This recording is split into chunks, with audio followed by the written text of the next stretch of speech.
বন্ধু তুই কি জানোস রে? কি রে? কাল কিয়ামতের দিন আমাদের প্রিয় নবী তার দিক থেকে মুখ ফিরিয়ে নিবে।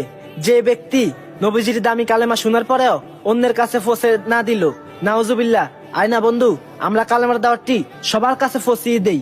হয়তো তুই ভাববি আমার একটা শেয়ারে কয়জনে শুনতে পারবে। হ্যাঁ বন্ধু, তোর একটা শেয়ারে অন্যের কাছে যাবে, অন্যের একটা শেয়ারে অন্যের কাছে যাবে। এমন করতে করতে হাজার হাজার মানুষ নবীজির কালেমা শুনতে পারবে। এতে তোর আমলনামায় অসংখ্য অগণিত নেকি উঠতে থাকবে। সুবহানাল্লাহ। তোর দেরি কি বন্ধু? আয় আমরা কালেমার দাওয়াতটি সবার কাছে ফসিয়ে দেই।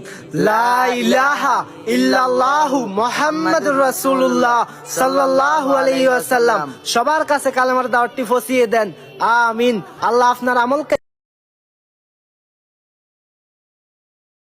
বন্ধু, এটা পুনরুত্থানের ময়দান। এখানে কেউ কারো নয়, এখানে সবাই শুধু বলবে ইয়া নফসি ইয়া নফসি, আর মানুষ বাঁচার জন্য সব দিকে ছুটবে। বন্ধু, কিয়ামতের এই কঠিন দিন থেকে নিজেকে বাঁচাতে আমি তোমাকে একটি আমল শেখাবো যা খুব কাজে আসবে ইনশাআল্লাহ। তার আগে পেজটি ফলো করো এবং ভিডিওটি শেয়ার করো।